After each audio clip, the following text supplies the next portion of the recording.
कृष्णाय वासुदेवाय हरे परमात्मने प्रणतक्लेशनाशाय गोविन्दाय नमो नमः।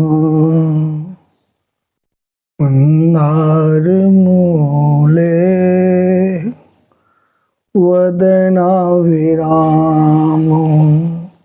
बिम्बाधरे पूरितवेणुनादम्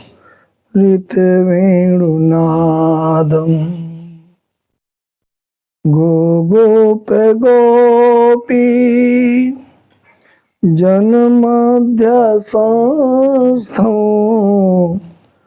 गोविन्ददामोदरमाधवेति।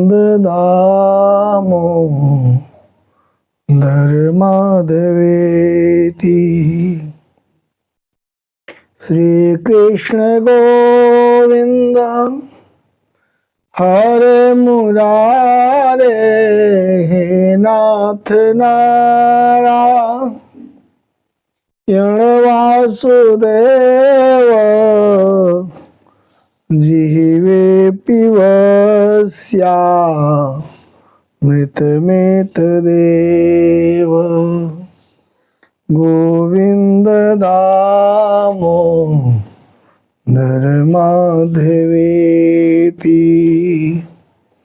रघुकुल तिलक जानकीनाथ भक्तों कमल नयन सुरेश पाद पद्माब्जभृंग बुधवर बहुमान्ये राघवाचार्यवर्ये विनहित मनसं तं श्रीधरार्यं भजामि श्रीधरार्यं भजामि। राम कथा के रसिकवर तेज पुंज कपिवीर आय सुआसन लीजिए भक्तराज मतिधीर। श्रीमद्भागवत कथा शिव व्यास कृत कहूँ कथा अनुसार प्रेम सहित आसन गहूँ आवहूँ पवन कुमार। विविध विप्रबुध गुरु चरण बंदौ दो करजोरी होई प्रसन्न पुरबहु सकल कथा मनोरथ मोहि। कलिमल पाप निवासिनी कलिमल पाप विनाशिनी श्री भागवत कथा में अम्ब मम हियाय विराजहूँ सुख सारद के संग। बंदौ नंद यशोदई रोहिणी सुत बलराम वसुदेव ही अरुदेव की सत सत बार प्रणाम सत सत बार प्रणाम। बोले वृंदावन बिहारी लाल की जय। राधे सरकार की जय। श्रीमद्भागवत महापुराण की जय। वृंदावन धाम की जय। भारत भूमि की जय, सनातन धर्म की जय, श्रोतागणों की जय। जय श्रीमन्नारायण। प्रातः स्मरणीय श्री हरि कृष्ण गोपाल जी महाराज, श्री राधा जी रानी महारानी जी सहित समस्त नंदगांव वासी नंद बाबा यशोदा चरणारविंदो शिरसा नमामि, चरणारविंदो शिरसा नमामि।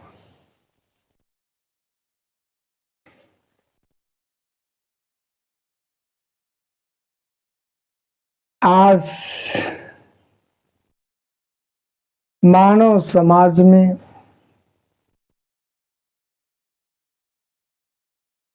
जिसके मुख से देखिए कोई न कोई किसी न किसी कमी का रोना सबके मुखार बिंदुओं पर हुआ करता है। कारण आज का हर व्यक्ति, हर मानव सर्वगुण संपन्न होना चाहता है। सोचता है कि सारे गुण हमारे ही अंदर आकर समाहित हो जाए, मैं सर्वगुणी हो जाऊं, सर्वगुण संपन्न हो जाऊं, पूरे समाज में सिर्फ हमारी ख्याति हो, हमारी ही वंदना हो, एकल हमें ही सम्मान मिले। लेकिन ऐसा संभव है? हर व्यक्ति में कुछ न कुछ कमी रहती है। मानव पूर्ण तो हो ही नहीं सकता।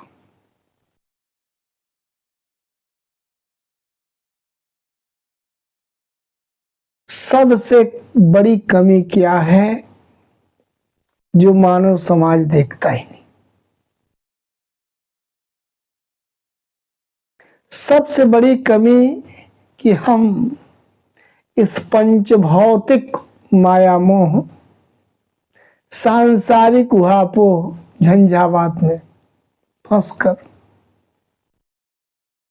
अपने को आनंदित महसूस करते हैं। सबसे बड़ी कमी है। आइए कथा में प्रवेश करते हुए एक दृष्टांत से होकर कथा में प्रवेश करें। आप लोग ध्यान दीजिएगा। एक महाराजा धीराज थे।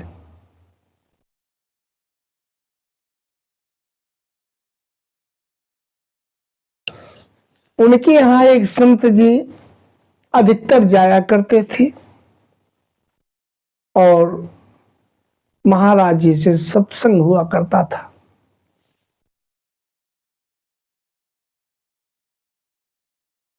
राजा ने अपने लिए एक सुंदर, बड़ा ही सुंदर महल बनवाया, जबकि उनके पास उससे पहले कई सुंदर सुंदर महल थे। फिर भी उन्हें संतुष्टि नहीं मिली। उन्होंने इस आशय से इस नवनिर्मित महल को बनवाया, इसमें भौतिक सभी सुख सुविधाएं मौजूद हों, सभी सुख सुविधाओं से संपन्न यह महल हो। कोई ऐसा न कहे कि इसमें यह कमी रह गई, यह चीज नहीं है इसमें, यह साधन की कमी है इसमें। भौतिक सारे संसाधन से परिपूर्ण।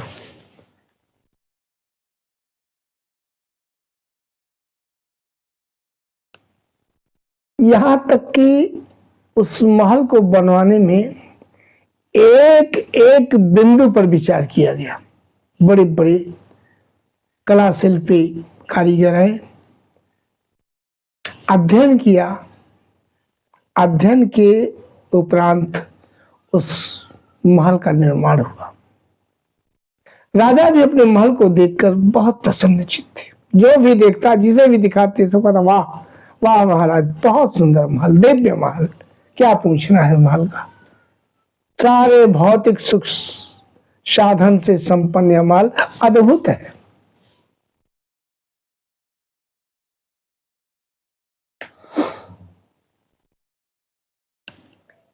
एक दिन महाराजा धीराज ने संत जी महाराज जी से कहा, महाराज मैंने एक नया महल बनवाया है, अगर मेरी इस कुटिया में, नवनिर्मित कुटिया में आपका चरण रज पड़ जाता तो मेरी कुटिया भी धन्य हो जाती, मैं भी धन्य हो जाता। महाराज का आशय था महाराज संत जी को अपने उस नवनिर्मित महल को दिखाने का। वही राजा लोग वाक पटुता में संपन्न तो होते ही,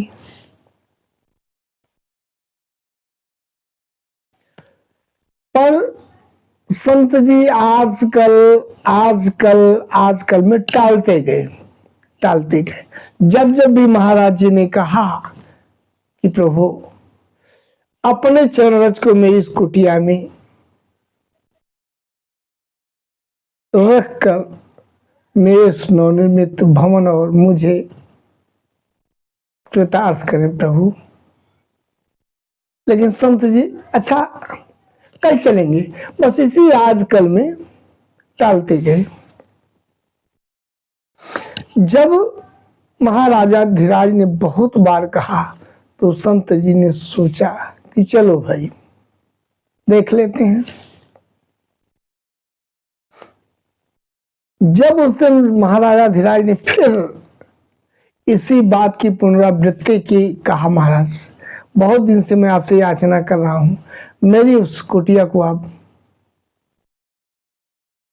अपने चरण रज से पवित्र नहीं कर रहे हैं। चले महाराज, पवित्र कर अच्छा था, मैं धन्य हो जाता। संत जी ने कहा चलो भाई चलो, अच्छा आज चलते हैं, चलो चलो देखते हैं आपका महल। अब क्या था, आगे आगे संत जी पीछे पीछे, महाराजा धीराज सहित लोग बाग उनके जो थे चल दिए। महाराज संत जी महाराजा धीराज के साथ महल में प्रवेश किया। अब महाराज संत जी को महाराजा धीराज जी एक एक करके सबको दिखाने, महाराज देखिए, महाराज ये से, महाराज इधर ये देखिए, महाराज ये देखिए।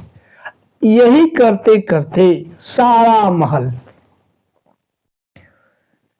महाराज धीराज ने संत जी को दिखाना शुरू कर दिया। दिखाते दिखाते सुबह से संध्या हो गई और बड़ा महल था, दिव्य था। जब संपूर्ण महल महाराजा धीराज ने संत जी महाराज जी को दिखा दिया, कहा महाराज जी यही मेरी कुटिया है, अब कृपया यह बताएं कि क्या कोई कुछ कमी रह गई इसमें? अगर कुछ कमी रह गई हो तो प्रयास करें उस कमी को सुधारने का, क्योंकि अभी तक तो जो भी आए इसमें अनभिज्ञ थे। मैं सदा ही आपसे कहा करता था महाराज चले, कि आप आ गए, तो जो भी कुछ कमी रह गई हो आप मुझे निर्देश करें और उस कमी को पूर्ण किया जाए।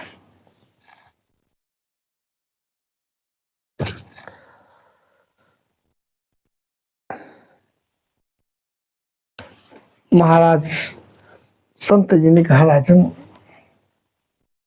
आपने अच्छा पैसा खर्च किया है, अच्छे अच्छे कारीगरों द्वारा निर्मित कराया, महल अच्छा है, सब कुछ अच्छे हैं, सारी व्यवस्था सुव्यवस्थित है महल में आपके। लेकिन जब लेकिन कहे संत जी तो महाराज इनका महाराज लेकिन क्या, कमी क्या रह गई बताएं आप। संत जी ने कहा कि महाराज चाहे जो भी हो, सारे ठाट बाट से सुसज्जित आपका यह महल भले ही है, लेकिन एक न एक दिन आपको इस महल से लोग उठा ले जाए, बाहर कर देंगे। आपके ही परिवार के लोग, पुत्र पौत्र बंधु बांधव समस्त परिवार के लोग मिलकर आपको ही इस महल से एक दिन बाहर कर देंगे। महाराज,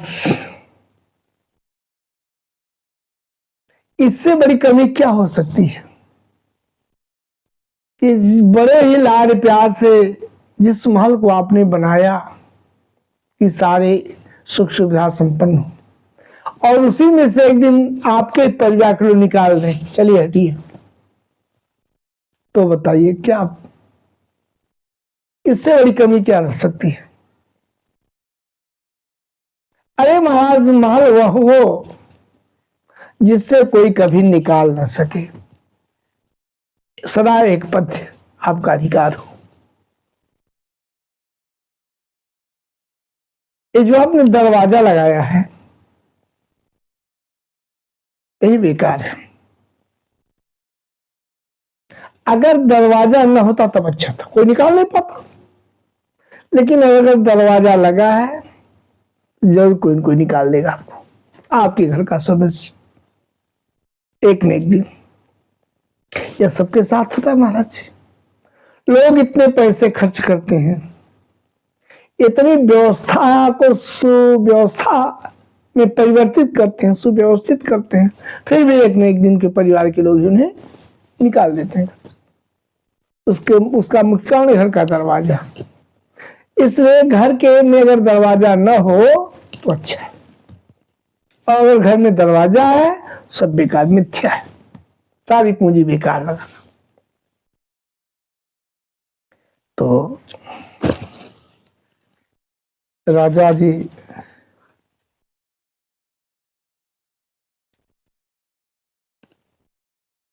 सोच में पड़ गए।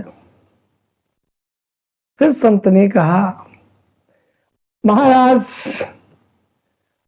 ऐसा महल बनवाया जाए कि जहां से वापस फिर ना आना पड़े। महल में प्रवेश करने के बाद वापस ना आना पड़े महल से, कोई न कहे जाइए, हटाइए भैया, हटाइए इनको।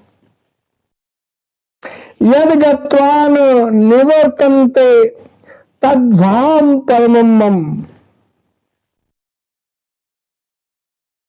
गीता जी की 15वें अध्याय का 68वां श्लोक है। महल ऐसा होना चाहिए, आवास ऐसा होना चाहिए, निवास स्थान ऐसा होना चाहिए कि जहां से वापस न निकलना पड़े। बोले वृंदावन बिहारी लाल की जय। वह कौन सा आवास है? भक्ति का घर, भगवान के प्रेम का घर। उसमें प्रवेश करने के बाद कोई निकाल नहीं सकता, कोई नहीं निकाल सकता। ऐसा घर हो। इस ईंट और पत्थर से बने मकानों में क्या रखा? बोलिए वृंदावन बिहारी लाल की जय।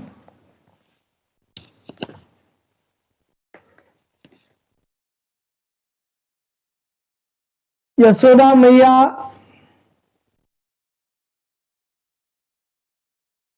अपने लल्ला कन्हैया को उखल में बांध रही है, खूब तेजी से बांध रही है।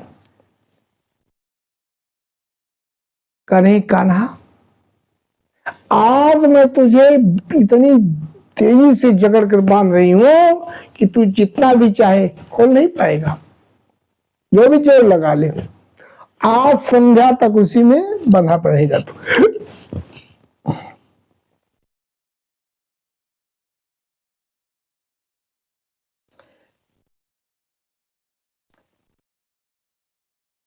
कहते हैं भले ही सारे गोकुल के गांव की सारी रस्सियों को हमें इकट्ठा करना पड़े तुम्हें बांधने के लिए, लेकिन आज मैं तुझे बांध कर ही रहूंगी। तू बहुत शरारती हो गया है।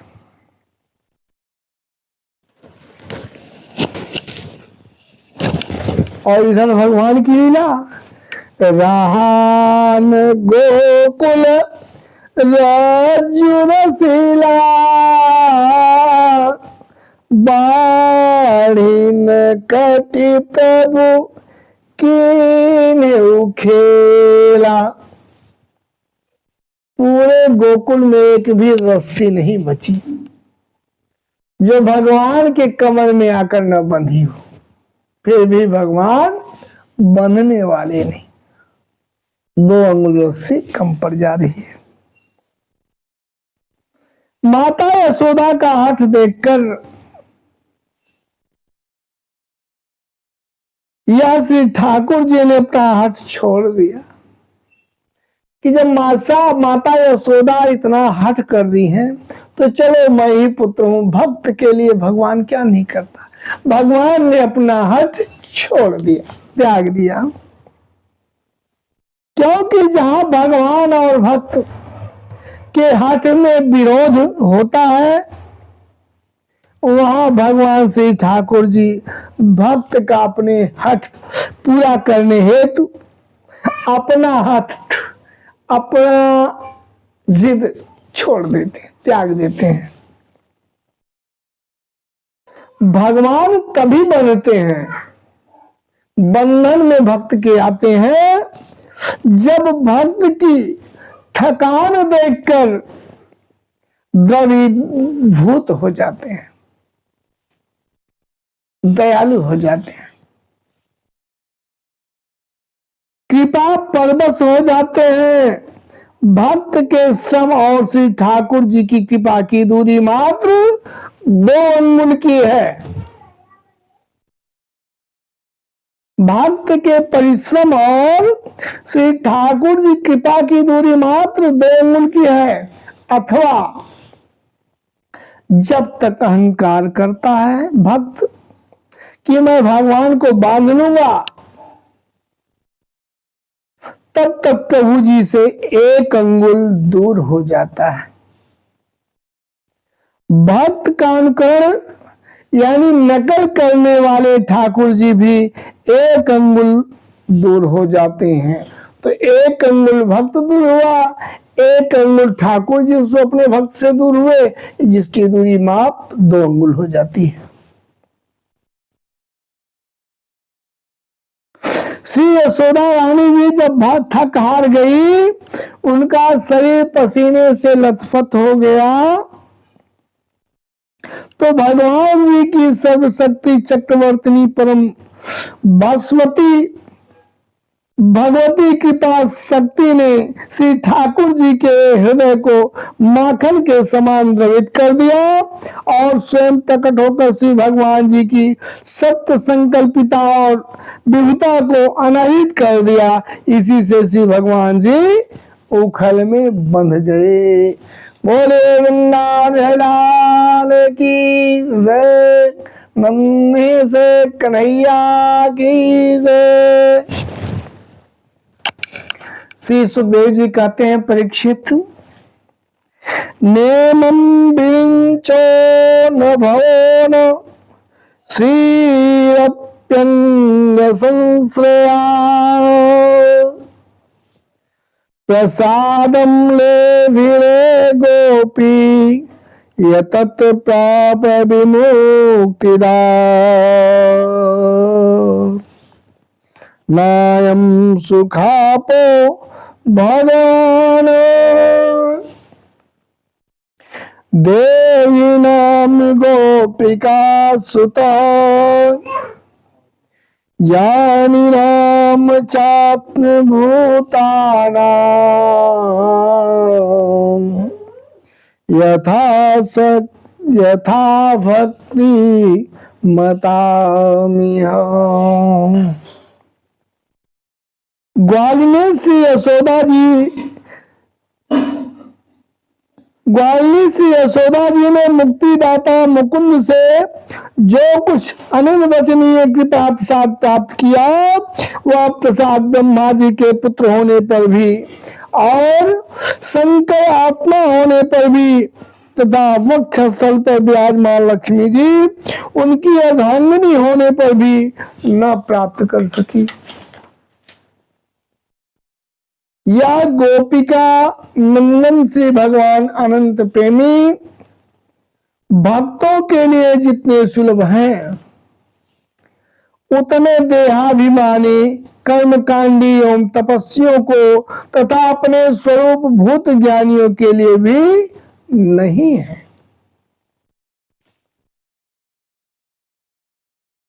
श्री सुखदेव जी महाराज कहते हैं, राजन परीक्षित, कृष्णस्तु गृह कृत्येषु मातरि प्रभु ओद्राक्षीरार्जुनो पूर्व गुह्यको धनदयात्मजो पुरा नारद शापेन वृक्षतां प्रापितो मदात् नलकूबरमणिग्रीवावीति ख्यातौ श्रियान्वितौ।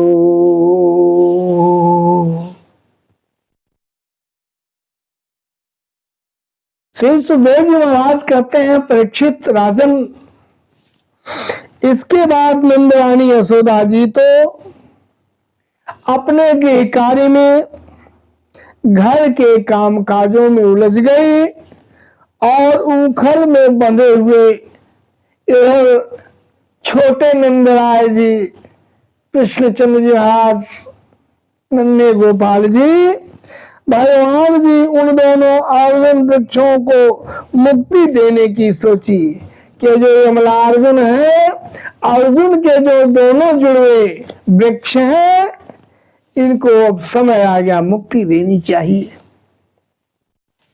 ऐसा विचार कर भगवान ने योजना बनाई। जो पहले पूर्व जन्म में यमराज कुबेर, जो पहले पूर्व जन्म में दोनों जुड़वे अर्जुन के वृक्ष पूर्व जन्म में यक्षराज कुबेर के पुत्र थे, इनके नाम थे नल और कुंवर और मणिग्रीव। इनके पास धन सौंदर्य और ऐश्वर्य की पूर्णता थी। इनका घमंड देखकर ही देवर्षि नारद जी ने श्राप दे दिया था और ये दोनों वृक्ष हो गए थे जुड़वे। श्री सुखदेव जी महाराज फिर कहते हैं, राजन परीक्षित, नलकूबर और मणिग्रीव धनाध्यक्ष श्री कुबेर जी के पुत्र थे। ये रुद्र भगवान के अनुचर भी थे, सेवक भी थे। इससे इनमें अपार गर्व था। एक दिन ये दोनों भाई मंदाकिनी के तट पर कैलाश के रमणीय उपवन में वारुणी का सेवन कर मदोन्मत्त मदान्ध हो करके बहुत सारी स्त्रियों के साथ गायन वादन के साथ विहार कर रहे थे। घूमते घूमते स्त्रियों के संग दोनों भाई जल क्रीड़ा हेतु गंगा जी में प्रवेश करके जल क्रीड़ा करने लगे। संयोगवश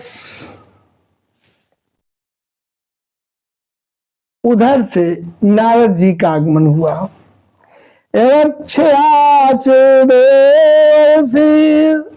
भगवान तत्र कौरव अपश्य नारदो देवो शिवाणो समबुध्यत। उधर से परम समर्थ देवर्षि नारद जी आ पधारे। उन्होंने उन यक्षियों को मतवाला बना हुआ देखा। श्री नारद जी को देखकर वस्त्रहीन अप्सराएं लजा गई और जल से निकलकर अपने अपने वस्त्र धारण कर लिए। परंतु ये दोनों युवक मदान्ध के मद में ज्यों का त्यों ही यथावत बने रहे। देवर्षि नारद जी इन दोनों यक्षों को, जो मदपान करके श्री मद से अंधे हो रहे थे, इन देवताओं के पुत्र को मदिरापान और सुंदरियों की विलासिता में देखकर निर्वस्त्रता पूर्ण शरीर का अवलोकन कर उन पर अनुग्रह करने के लिए श्राप देते हुए यह कहा।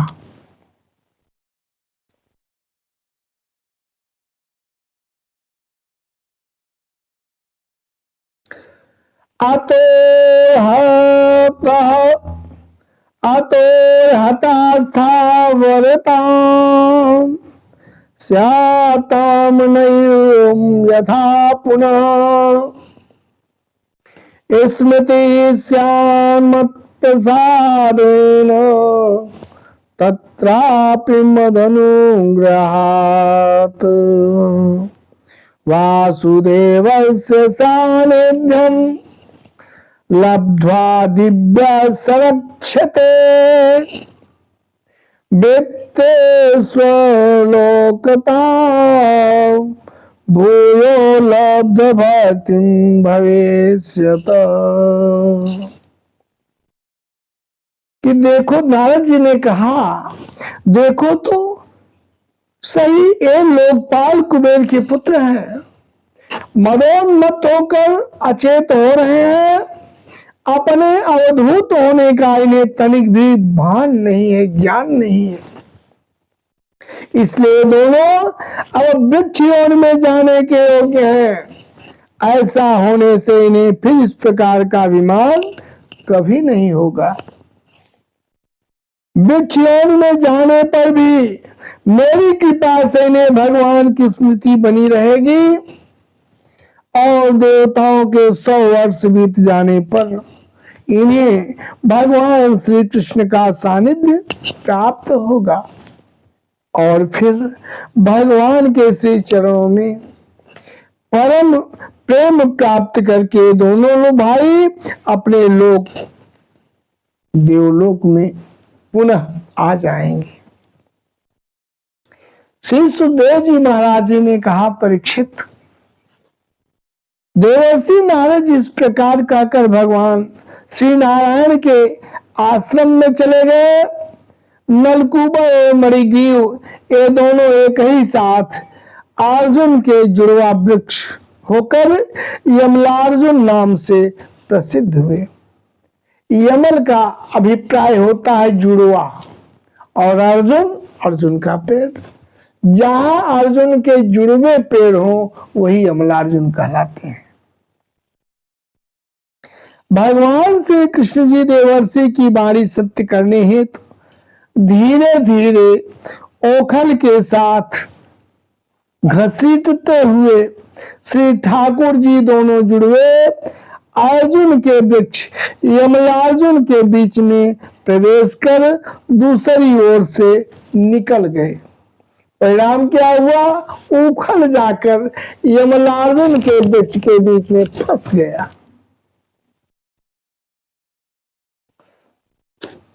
इनकी इच्छा से उखल टेढ़ा होकर उन दोनों वृक्षों के बीच में अटक गया, फंस गया। श्री दामोदर भगवान श्री कृष्ण जी ने जैसे ही थोड़ा सा जोर लगाया, पेड़ दोनों जड़ से उखड़ कर तड़तड़ाहट की जोर की आवाज से खड़खड़ाता हुआ धरती पर जा गिरा। उन दोनों वृक्षों से अग्नि के समान तेजस्वी दो सिद्ध पुरुष अवतरित हुए निकले। उनके चमचमाते हुए सौंदर्य से दिशाएं चमक उठी। वे दोनों भगवान श्री कृष्ण महाराज की इस प्रकार चरणों में गिरकर प्रणाम की और स्तुति करने लगे। बाणी गुणानुकथने श्रवणो कथाया हस्तौ च कर्म सुमन तव पादयोर्नः स्मृत्यां शिरस्तौ निवास जगत् प्रणामे दृष्टि सताम दर्शने सुभवतनूनां भवतनूना। यमला अर्जुन दोनों भाई वृक्ष योनि से मुक्ति पा गए।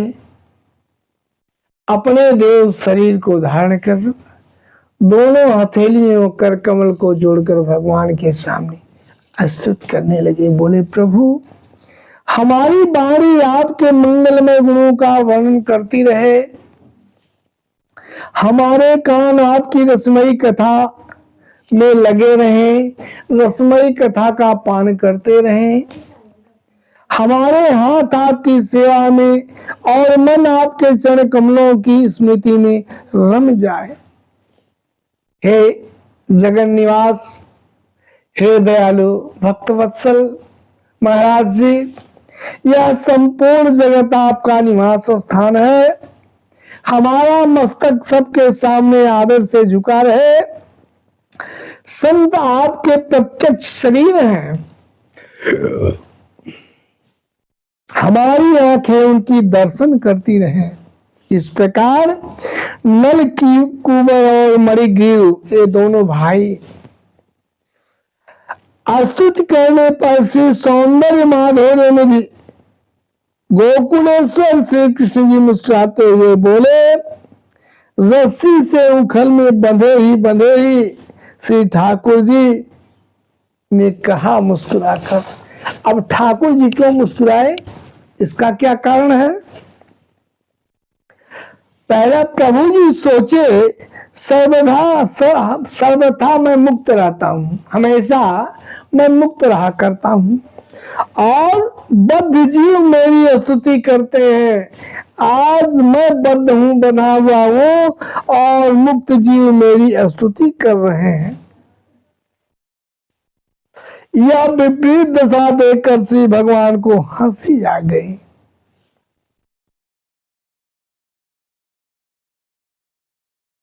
भगवान ने कहा, हे नलकुंवर और मणिग्रीव, तुम लोग मेरे परायण होकर अपने अपने घर जाओ। श्री सुखदेव जी महाराज कहते हैं, राजन परीक्षित, तद गच्छतम मत परमौ नले कुंवर साधनम संजातो मयि भावो वामीप्सित परमो भव। आप लोग अपने अपने घर जाइए। तुम लोगों को संसार चक्र से छुड़ाने वाले अनन्य भक्ति भाव की जो तुम्हें अभिष्ट है, विलासा है, वह तुम्हें प्राप्त होगी। बोले वृंदावन बिहारी लाल की, भक्त वत्सल से ठाकुर जी महाराज की। जब भगवान श्री कृष्ण ने इस प्रकार कहा नलकुंवर से, तब उन दोनों ने उनकी परिक्रमा की भगवान की और बारंबार प्रणाम किया। इसके बाद उखल में बने हुए सर्वेश्वर भगवान की आज्ञा प्राप्त करके वे दोनों भाई उत्तर दिशा की ओर चले गए। बोले वृंदावन बिहारी लाल की जय। अब श्री सुखदेव जी महाराज कहते हैं, राजन परीक्षित, वृक्षों के गिरने से जो भयंकर शब्द हुआ, नाद हुआ, घोष हुआ, उसे नंद बाबा आदि गोपों ने भी सुना। उन सभी के मन में शंका हुई कि कहीं बिजली तो नहीं गिर गई। सब के सब भयभीत होकर वृक्षों के पास आ गए। लोगों ने देखा कि दोनों वृक्ष अर्जुन के गिरे हुए हैं। यद्यपि वृक्ष गिरने के कारण जो घोष हुआ था, शब्द हुआ था, नाद हुआ था, वह वृक्ष का ही था।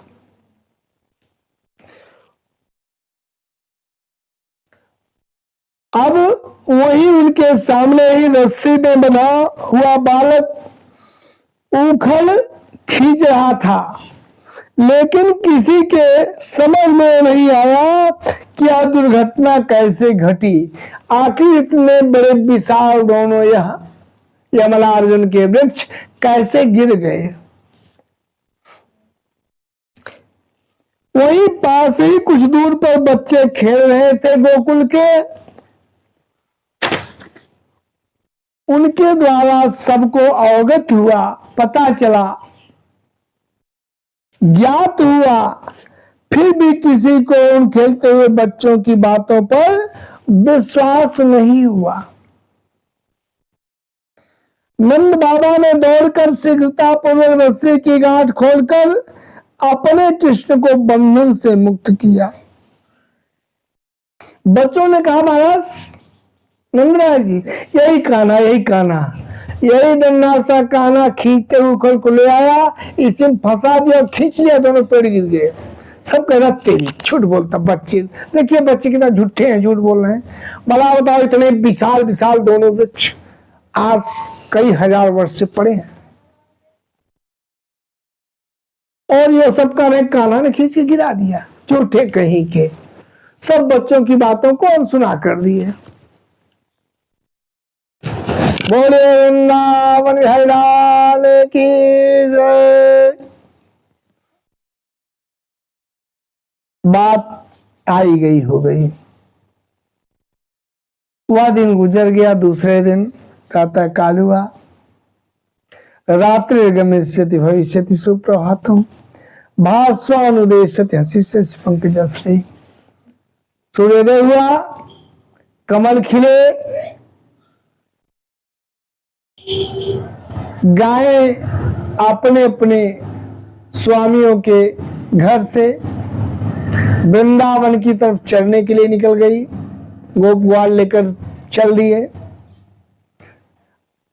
अभी कुछ ही घंटे हुआ था गायों को गोकुल गांव छोड़े हुए।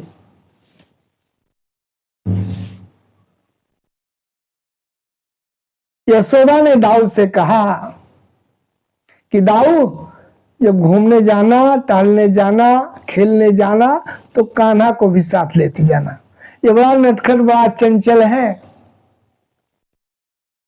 कब कौन सा उपद्रव कर दे, कौन सा उलाहना आ जाए, कुछ कहा नहीं है, इसे अपने साथ रख तू।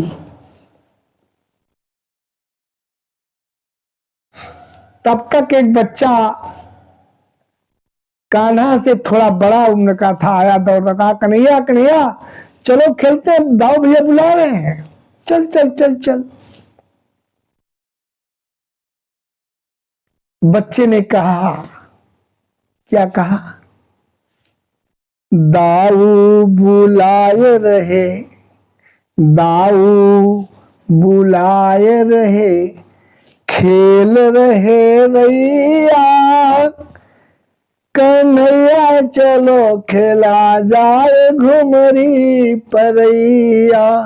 दाऊ बुलाए रहे, खेल रहे रैया, कन्हैया चलो खेला जाए घुमरी परैया।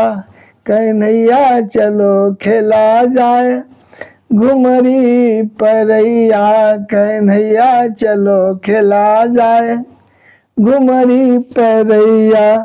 दाऊ बुलाए रे, खेल रहे रैया, दाऊ बुलाए रे, खेल रहे रैया, कन्हैया चलो खेला जाए घुमरी परैया, कन्हैया चलो खेला जाए घुमरी परैया।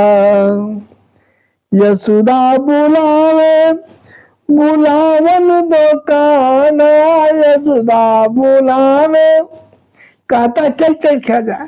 अरे मैया बुला रही, चल चल छोड़, चल खेला जाए। यशोदा बुलावे बुलावन दुकान, यशोदा बुलावे बुलावन दुकान, दाऊ भैया संग खेले श्री दामा, दाऊ भैया संग खेले श्री दामा। चल देख, दाऊ भैया के साथ श्री दामा खेल रहा है, चल हम भी खेलें दोनों। नंदराज आवनो, नंदराय आवनो, मार पड़ी दैया कन्हैया चलो खेला जाए। घुमरी परैया कन्हैया चलो खेला जाए। घुमरी परैया कन्हैया चलो खेला जाए। कह रहा है गोप ग्वाल, कान्हा खाली नंदराय का डर है, वरना बस नहीं तो मार पड़ेगी दोनों, चल भाग चला, चलो खेला जाए। अब जब ले गया बच्चा कान्हा को, तो कहा लो अंगुली पकड़ो मेरी और दोनों ऐसे से नाचो, अंगुली पकड़ो। कहता है पकड़ो हाथ मेरा घूमो कान्हा, पकड़ो हाथ मेरा घूमो कान्हा, जैसे घूम रहे दाऊ श्री दामा, जैसे घूम रहे दाऊ श्री दामा। छूटे न हाथ, छूटे न हाथ, गिर जाओगे भैया, छूटे न हाथ गिर जाओगे भैया, कन्हैया चलो खेला जाए। घुमरी परैया कन्हैया चलो खेला जाए। घुमरी परैया सूर श्याम प्रभु हमें भी संभालो, सूर श्याम प्रभु हमें भी संभालो, दुनिया के चक्कर में फंस गयो दैया, कन्हैया चलो खेला जाए। घुमरी परैया कन्हैया चलो खेला जाए। बोले वृंदावन बिहारी लाल की जय, बाल कृष्ण गोपाल की जय, बाल सखाओं की जय, घुमरी परैया खेल की जय।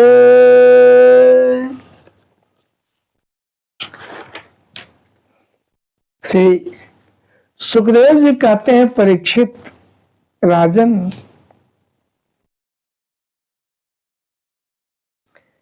एक दिन की बात है, कृणी भो फलयानीति श्रुत्वा सत्वरम् अच्युत, फलार्थी धान्यमादाय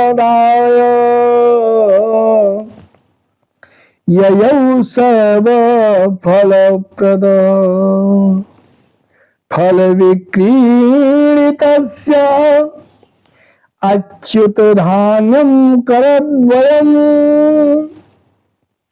फलैरपूरयद रत्नैः फल भाण्डं पूरी च। श्री सुखदेव जी महाराज कहते हैं, परीक्षित, एक दिन की बात है कि गोकुल गांव में कोई फल बेचने वाली आकर पेड़ लगाई, पुकारी, फल ले लो, कोई फल ले लो, मीठे मीठे फल ले लो। इस प्रकार से प्यारी प्यारी सुरीली आवाज में गोकुल के गलियों में टहलने लगी फल बेचने के लिए। फल बेचते बेचते वह नंदराय जी के भी दरवाजे पर आ पहुंची।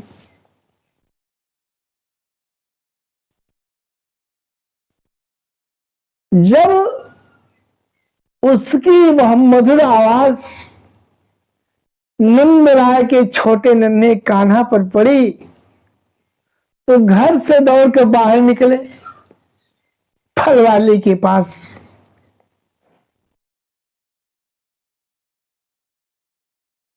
धन्य हो परमात्मा, धन्य हो कान्हा, समस्त कर्म और उपासनाओं के फल देने वाले भगवान श्री अच्युत आज मानव लीला करते हुए बाल लीला के अंतर्गत फल खरीदने के लिए अपनी छोटी सी अंजलि में अनाज लेकर दौड़ पड़े। जब घर से निकले इस फल बेचने वाली की आवाज उनके कानों में पहुंची तो नन्ही नन्ही हथेली में थोड़ा सा अनाज लिए और दौड़ते हुए निकल आए बाहर। अब क्या नन्ही अंजलि में तो थोड़ा सा अनाज आया, दूसरे नन्हे से कन्हैया दौड़ते दौड़ते आ रहे, धीरे धीरे सारा अनाज धरती पर बिखरता हुआ चला आया। और जब उसके पास पहुंचे तो अंजलि खाली, सारा अनाज बिखर चुका था रास्ते में ही दौड़ते हुए। लेकिन फल वाली ने देखा कि नंदराय जी का नासा कुंवर मेरे फल को खरीदने के लिए अंजलि में अनाज लेके आ रहा था। प्रयास के बावजूद भी बिखर गया। आओ कोई बात नहीं नंदराय छोटे, मैं आज फल तुम्हें दूंगी। फल बेचने वाली ने कन्हैया के दोनों हाथों में फल ढेर सारा भर दिए जो आ सका और अपनी खाली टोकरी लेकर घर की तरफ चल दी। अभी कुछ ही दूर गई थी कि उसकी टोकरी भारी महसूस होने लगी। जब घर पहुंची उसने टोकरी को नीचे उतारा, उस पर से पट हटाया जिससे फल ढकी थी, तो देखती है क्या कि उसकी समूची टोकरी हीरे जवाहर पन्ना पुखराज आदि कीमती रत्नों से भरी पड़ी है। बोले वृंदावन लाल की। परमात्मा जिसे देता छप्पर फाड़ कर देता है। थोड़ा परमात्मा में बढ़ो तो।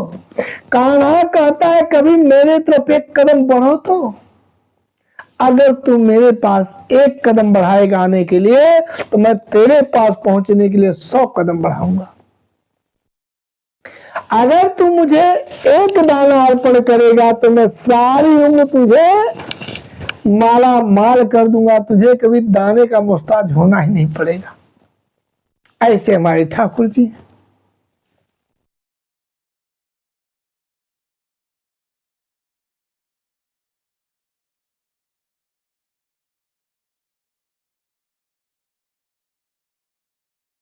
बोले वृंदावन लाल की जय। नाना प्रकार से इस प्रकार लीला हमारे कन्हैया जी कर रहे हैं गोकुल गांव में। श्री सुखदेव जी महाराज कहते हैं राजन परीक्षित, वृंदावन सो वन नहीं नंद गाव सो गाँव, तुलसी वट सो वट नहीं कृष्ण नाम जस नाम।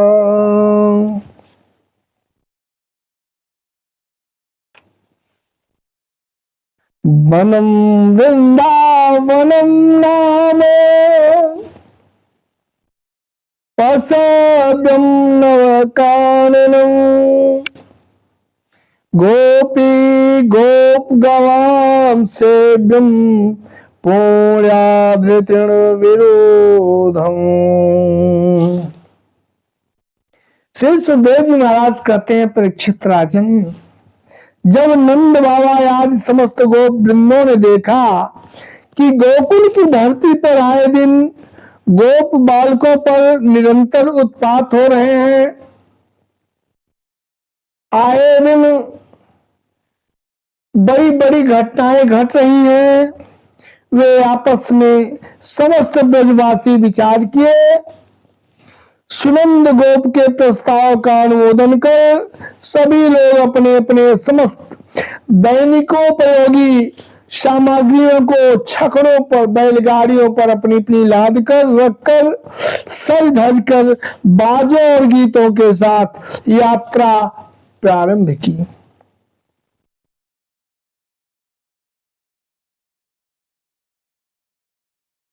सुखदेव जी कहते हैं, परीक्षित, वृंदावनम गोवर्धनम यमुना पुलिनानि च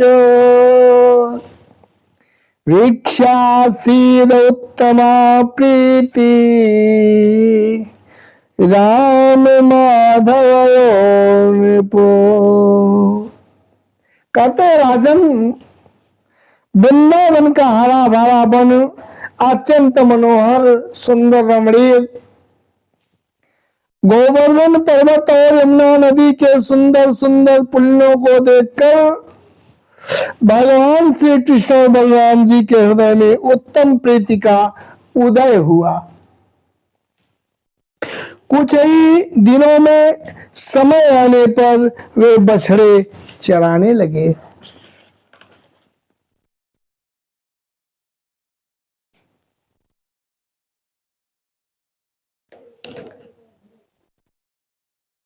श्री सुखदेव जी महाराज कहते हैं, परीक्षित, कदाचिद यमुना तीरे वत्संचारयतो स्वकैः वत्स्यैः कृष्णबलयोर्जिह्वा सुदैत्यम् आगतम्। कदाचिद यमुना तीरे वत्संचारयतो स्वकैः वत्स्यैः कृष्णबलयोर्जिह्वा सुदैत्यमागमत्।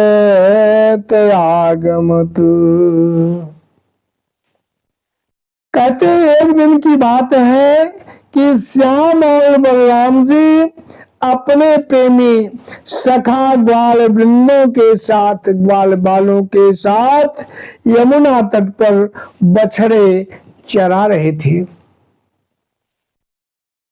उसी समय उन्हें मारने की नीयत से एक दैत्य आया। श्री ठाकुर जी ने देखा कि वह बनावटी बछड़े का रूप धारण कर बछड़ों के झुंड में मिल गया है। वे आंखों के इशारे से बलराम जी को भी दिखाते हुए धीरे धीरे उस बने हुए बछड़े के रूप में दैत्य के पास पहुंच गए। भला परमात्मा की निगाहों में किसी की माया क्या चलेगी, जो खुद ही मायापति है। श्री कृष्ण जी ने पूंछ के साथ उसके दोनों पिछले पैर पकड़कर आकाश में घुमाया और मर जाने पर कैथ के वृक्ष पर लाकर उसे उठाकर पटक दिया। उस दैत्य का शरीर बहुत से कैथ के वृक्षों को गिराकर स्वयं गिर पड़ा। इतना विशाल उसका शरीर था। जब भगवान ने पटका उसका दोनों पैर पकड़कर उठाकर, तो इतना विशाल शरीर धारण कर लिया कि जिस कैथ के वृक्ष पर उसको पटके थे भगवान, साथ में कई कैथ के वृक्षों को लेकर उखाड़ता हुआ ढह गया जमीन पर और उसका प्राणांत हो गया। बोलिए जय श्री राधे, जय श्री कृष्ण। इसी प्रकार नाना प्रकार के खेल खेलते हुए, सभी का उद्धार करते हुए एक एक दिन गुजर रहा था, बीत हो रहा था। श्री सुखदेव जी महाराज कहते हैं, राजन परीक्षित, स्वं स्वं वत्स कुलम सर्वे पापयिष्यन्त एकदा गत्वा जलाशय अभ्यासं पाययित्वा पपोजलम्। श्री सुखदेव जी ने कहा, राजन, एक दिन की बात है, सब ग्वाल वाल अपने अपने झुंड के झुंड बछड़ों को पानी पिलाने के लिए जलाशय के तट पर ले गए। उन लोगों ने पहले बछड़ों को जल पिलाया और फिर स्वयं पिया। ग्वाल बालों ने देखा कि वहां एक बहुत बड़ा जीव बैठा हुआ है। ग्वाल बाल उसे देखकर डर के मारे थर थर कांपने लगे। वह बकुला था। क्या था? बकुला। बकुला, बकुला जानते हैं ना आप लोग? जी हाँ। वह बक नाम का असुर जो बकुले का रूप धारण करके बड़ा स्वरूप धारण किए हुए वहां पर आकर बैठा था। उस बकुले ने क्या किया कि झटपट भगवान श्री कृष्ण को निगल लिया, लीन लिया। और जब बलराम और अन्य सभी बालकों ने देखा कि श्री कृष्ण को निगल लिया है, लीन लिया है, पेट में भगवान श्री कृष्ण चले गए हैं, तो वे सभी लोग वही बेहोश हो गए, अचेत हो गए, गिर गए। श्री सुखदेव जी महाराज कहते हैं, परीक्षित, लोक पितामह श्री कृष्ण जी ब्रह्मा जी के भी पिता हैं। वे लीला से ही गोपाल बालक बने हुए हैं। कहते हैं श्री सुखदेव जी कि हे परीक्षित, तौ वत्स पालकौ भूत्वा सर्वलोकैक पालकौ सप्रातरासौ गोवत्सां सचारयन्तौ विचेरतु। कि जो सारे लोकों के रक्षक एकमात्र हैं, जो त्रिलोकीनाथ हैं, जो अखिल इस ब्रह्मांड के रक्षक हैं, पालक हैं, वे ही आनंद कंद श्याम जी अपने अंश बलराम जी के साथ अब वत्सपाल बछड़ों को चरा रहे हैं, बछड़ों के चरवाहे बने हुए हैं। वे प्रातः काल बड़े सुबह ही तड़के ही उठकर कलेवा को ग्रहण कर कलेवे की सामग्री को लेकर बछड़ों के साथ एक वन से दूसरे वन में घूम रहे हैं। जब श्री कृष्ण जी बकुले के तालू यानी कंठ के नीचे पहुंचे, तब वे आग के समान उसका तालू जलाने लगे। अतः उस दैत्य ने श्री कृष्ण को बाहर उगल दिया पेट से। फिर बड़े क्रोध से अपनी कठोर चोट से श्री कृष्ण जी के ऊपर टूट पड़ा और प्रहार करने लगा। फिर क्या था? कंस का सखा बकासुर श्री कृष्ण जी के दोनों हाथों द्वारा दोनों ठोर फाड़ फाड़ कर मार डालना चाहा। श्री बलराम सहित सारे ग्वाल बाल श्री कृष्ण जी को बकुले के पेट से निकलकर अपने पास आया देखकर प्रसन्न हो गए। भगवान श्री कृष्ण ने उस बकुले को मार डाला और मारकर अपने ग्वाल सखाओं और बड़े भैया बलराम जी के पास आ गए। सभी सखा वृंदों ने श्याम सुंदर जी को स्नेह से गले लगाया और अपने अपने बछड़े हाँक कर सब ब्रज में चले आए। घर आकर सभी ने आज की जैसे रोज बच्चे जब आते थे घर तो जो घटना घटी जाती थी अपने अपने घर आकर बताते थे। आज की भी घटित घटना को बच्चे जब घर आए तो अपने घर के लोगों से, माता पिता से, भाई बहन आदि सभी से, बंधु बांधव से इस घटना से अवगत कराया, बताए। घटना सुनकर सभी ब्रजवासी ने कहना प्रारंभ कर दिया। मुहामुही होने लगी, जहां देखो वहीं चर्चा होने लगी। क्या? वृथा न जाए देवर से वाणी, वृथा न जाए देवर से वाणी, कि जो देवर्षि नारद जी ने कहा है वह बेकार थोड़ी जाएगी, वह सत्य ही है। श्री सुखदेव जी महाराज कहते हैं, राजन परीक्षित, अहो ब्रह्म विदान वाचो ना सत्या संति कैचित, गर्गो यदा भगवान नौ भावी तथैव तत्, कि सच है ब्रह्मवेत्ता महात्माओं के वचन कभी झूठे नहीं हुआ करते।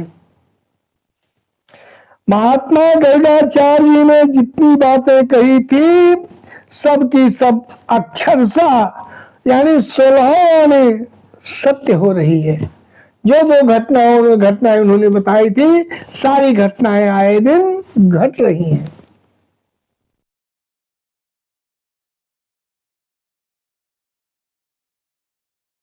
श्री सुखदेव जी महाराज कहते हैं, एवं बिहारी कौमारम जहा तो ध्वनि तो ध्वजे, यानी इस प्रकार के बालोचित खेलों से श्री कृष्ण और बलराम जी ने ब्रज में अपनी अपनी बाल्यावस्था व्यतीत किया।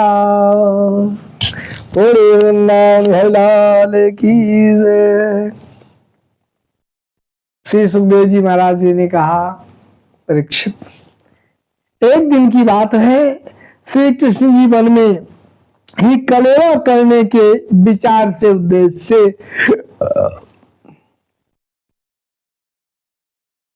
बड़े सुबह ही प्रातः काल ही उठ गए, अपनी शयनशैया से नित्य क्रिया से निवृत्त होकर अपने कलेवा को साथ में लेकर सभी बाल सखाओं को जगाकर सभी बछड़ों को आगे करके वे ब्रजमंडल की ओर निकल पड़े। वन में पहुंचकर सभी ग्वाल बालों ने अपने अपने बछड़ों के झुंड को आपस में मिलाकर खेल खेलने लगे। जैसा कि जब खेल, आप लोग कभी पशु चराए हैं? अगर चराए होंगे जानते होंगे सब क्या करते हैं, जब थोड़ा आराम करने का दिल होता है पशुओं को इकट्ठा कर देते हैं, पशु भी बैठ के विश्राम करते हैं और जो चरवाहे होते हैं वो भी बैठ के विश्राम करते हैं, जो अपना लाए रहते हैं चबैना वगैरह सब खाते हैं, पानी पीते हैं, पशु भी आराम कर लेते हैं। इसी तरह गोकुल के बच्चों ने जो बछड़ों को चराने के लिए अपने अपने बछड़े लेकर गए थे, उन बछड़ों को चरा के जब थोड़ा बछड़े संतुष्ट हुए तो इकट्ठा कर लिए और इकट्ठे जब होकर बछड़े बैठ गए तो ये लोग भी अपना बैठ के कुछ जलपान करने के उद्देश्य से जो कलेवा लाए थे उसको खाने के उद्देश्य से जगह इधर जगह की तलाश करने लगे कि कहां बैठ के खाया जाए। और जो खा पी कर संतुष्ट हुए तो देखे बछड़े भी बैठे सुस्ता रहे, ये सब आपस में खेल खेलने लगी। उसी समय अघासुर नाम का दैत्य आ गया। अघासुर पूतना और बकासुर का छोटा भाई कंस का भेजा हुआ दूत था। वह दैत्य श्री कृष्ण श्री सुदामा आदि ग्वाल वालों को देखकर मन ही मन सोचने लगा कि यही मेरे सगे भाई और बहन को मारने वाला है, इसलिए आज मैं इन सभी को मार डालूंगा। यह सोचकर दैत्य ने एक विशाल अजगर का रूप धारण कर लिया और बालकों के मार्ग में मुंह फैलाकर गुफा की भांति बैठ गया। जब ग्वाल बालों की दृष्टि उस गुफा पे पड़ी तो बच्चे कहने, भाई कल तक तो रोज हम लोग इन बछड़े चराते हैं, इतना दिन और कभी हमने यहां गुफा नहीं देखी थी, आज रातों रात गुफा कैसे बन गई।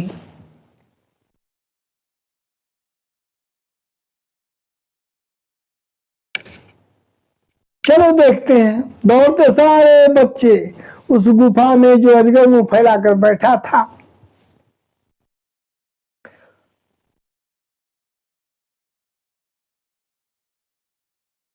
अघासुर, उसके मुख में सब प्रवेश करने लगे। कौतूहल खेल की बात, चलो देखा जाए, चलो देखा जाए। एक एक करके सारे बच्चे घुस गए।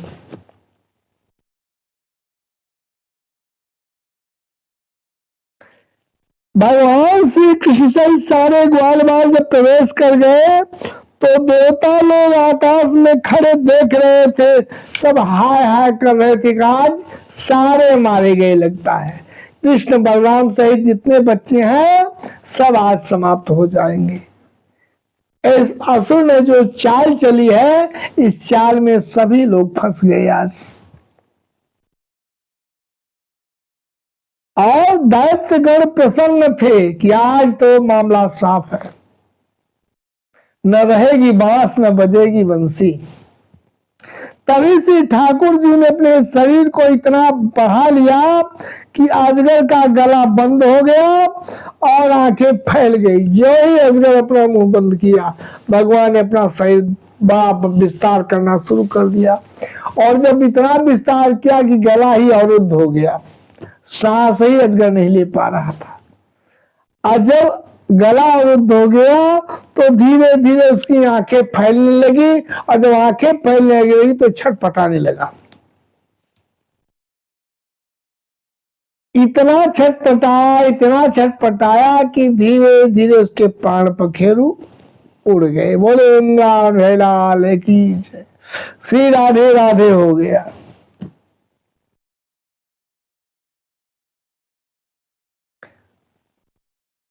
भगवान श्री कृष्ण ने मृत ग्वाल बालों को अपनी अमृत दृष्टि से जीवित कर दिया। जो ग्वाल बाले बेहोश हो गए थे, निष्प्राण हो गए थे, भगवान ने अपनी कृपा दृष्टि से पुनः जीवित किया, पुनर्जीवन प्रदान किया। उन सभी के साथ श्री प्रभु जी अघासुर के मुख से बाहर निकले। जब वृंदावन में अजगर का वह शरीर सूख गया, तब वह ब्रजवासियों के लिए बहुत दिनों तक खेलने के लिए एक अद्भुत गुफा सी बना रहा। सूखने के बाद भी सब उसमें खेलते थे जाकर। इस समय भगवान श्री कृष्ण की उम्र मात्र 5 वर्ष की थी। जब यह घटना घटित हुई तो भगवान श्री कृष्ण उस समय 5 साल के थे, 5 वर्ष के थे। परंतु 6वें वर्ष में ब्रज में उनका वर्णन हुआ। लेकिन 6वें वर्ष में ब्रज में उनका वर्णन हुआ। यह घटना 5 साल, जब 5 साल के थे तब हुई। लेकिन जब इस घटना के बारे में ब्रजवासियों को सूचना मिली, तब वे 6 साल के हो गए थे।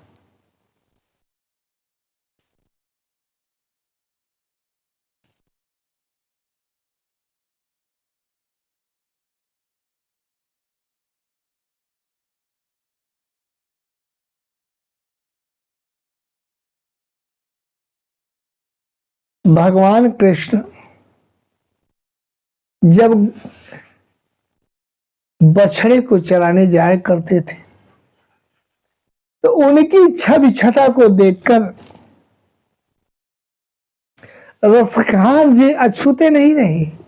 उन्होंने भी लिखा क्या कि आल कुटिया राज तिमुपुर को तेज डारो, और आठों सिद्धि नौ निधि को सुख, नंद की गाय चराई बिसारो, रस खानी करौनी में आखिनी सो, बज के बन बाग त्याग निहारो, अकोटि के आकल धौत के धाम, करीन के कुंजन ऊपर बार।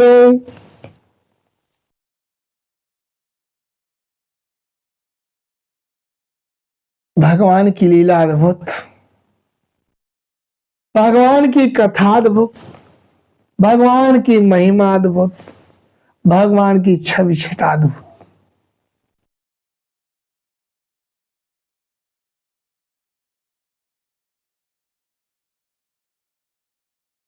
श्री सुखदेव जी कहते हैं, परीक्षित, भगवान श्री कृष्ण ने सभी ग्वाल वालों को लेकर श्री यमुना जी के तट पर आए। अत्र भोक्तो व्यमस्याभि दिवारूढ़ं क्षुधार्दिता, वत्सा समीपे पपित्वा चरन्तु सनकैस्तेन।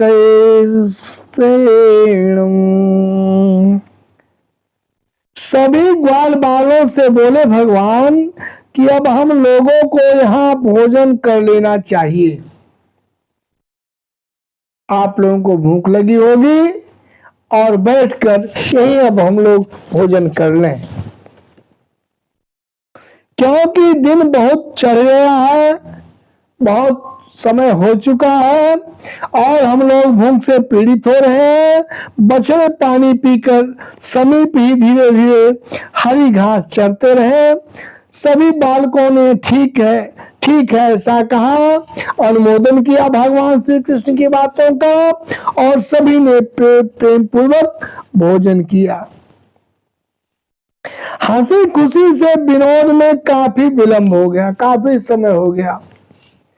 बछड़े चरते चरते काफी दूर निकल गए थे। सारे ग्वाल बाल बछड़ों को न देखकर चिंतित होकर घबराने लगे। श्री ठाकुर जी ने सभी को आश्वासन दिया कि आप सभी लोग प्रेम पूर्वक भोजन करें, मैं अभी जाकर बछड़ों को ढूंढकर ले आता हूं। श्री कृष्ण के चले जाने पर श्री ब्रह्मा जी ने सर्वप्रथम बछड़ों को फिर ग्वाल बालों को भी अन्यत्र ले जाकर छुपा कर रख दिया ब्रह्मा जी ने, और स्वतंत्र ध्यान हो गए, ब्रह्मलोक चले गए। श्री कृष्ण जी भगवान को बछड़े न मिलने पर यमुना तक तो वापस लौट आए। वहां पर भी ग्वाल बालों को न पाकर उन्होंने बन बन घूम घूम कर चारों तरफ उन्हें ढूंढा, परंतु बछड़ों और ग्वाल बालों को न पाकर वे जान गए कि सभी किया धरा ब्रह्मा जी की ही लीला है। भगवान श्री कृष्ण ने ग्वाल बालों बछड़ों की माताओं को खुश करने के लिए अपने आप ही बछड़ों और ग्वाल बालों दोनों के रूप में बना लिया, रूप धारण कर लिया।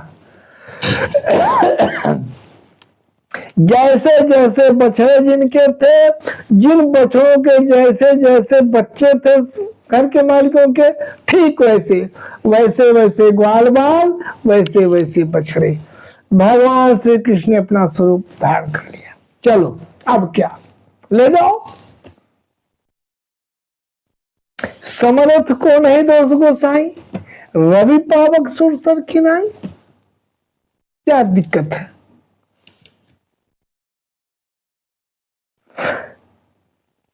जितनी संख्या बच्चों की थी, ग्वाल वालों की थी, जितनी संख्या बछड़ों की थी उतनी संख्या बछड़ों की बना लिए उसी रूप में, और उतनी संख्या उतने रूप में ग्वाल बाल बन गए। श्री ठाकुर जी ने स्वरूप और संख्या था स्वभाव के ठीक, और वैसे ही श्री भगवान कृष्ण जी प्रकट हो गए और नित्य की बात हंसते खेलते कूदते हुए अपने ब्रजमंडल में प्रवेश किए। बोले वृंदावन बिहारी लाल की जय। श्री सुखदेव जी महाराज कहते हैं, परीक्षित राजन, तत द्वत्साल पृथंगिका तद गोष्ठे निवेश्य सा तदात्मा भवद्राज तत्सदम प्रविष्टवान। परीक्षित कहते हैं, परीक्षित से सुखदेव जी महाराज कहते हैं, परीक्षित राजन, जिस ग्वाल बाल के जो बछड़े थे उन्हें उसी ग्वाल बाल के रूप से अलग अलग ले जाकर उनके गौशाले में घुसा दिया और विभिन्न बालकों के रूप में उनके भिन्न भिन्न घरों में चले गए। ग्वाल बालों की माताएं बांसुरी की तार सुनते ही जल्दी से दौड़ी आई। ग्वाल बाल बने परमात्मा प्रभु ने प्रभु को अपना बच्चा समझकर गोदी में उठा, हृदय से लगा लिया और स्तनपान कराने लगी। बोले वृंदावन बिहारी लाल की जय। आज की कथा यहीं विराम होती है। कल फिर आप लोग कथा श्रवण हेतु सुनिश्चित इसी प्रकार समय से अपने अपने दैनिक कार्यों को संपन्न करते हुए पधारने की कृपा कीजिएगा। हे श्रीमद् भागवत महापुराण के कथा प्रेमी जन श्रोतागण, आप अपने अमूल्य समय को निकालकर कथा का श्रवण करते हैं।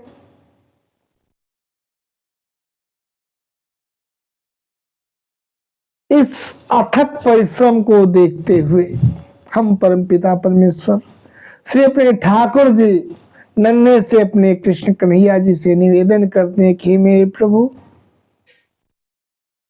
मेरे इन प्यारे प्यारे श्रोतागणों को आप सदैव सुखी रखें, संपन्न रखें, दीर्घायु रखें, स्वस्थ रखें। इनके घर में सदैव मांगलिक कृत्य हो, पशुधन, अन्न धन, वस्त्र धन और रजत धन, स्वर्ण धन से इनका भंडार भरा रहे। ये सदैव सुखी संपन्न रहे और परिवार में आपसी प्रेम इनकी बना रहे। इसी के साथ आज की कथा ही विराम। जय श्री हरि, जय श्री वृंदावन, जय श्री राधे जी सरकार, जय श्री कृष्ण जी महाराज। ओम शांति शांति शांति शांति भवतु। सर्वे भवन्तु सुखिनः, सर्वे सन्तु निरामयाः, सर्वे भद्राणि पश्यन्तु मा फलेषु दुःखभाग् भवेत्। ओम शांति शांति शांति। प्रणाम। आप सभी को हमारी तरफ से सादर प्रणाम।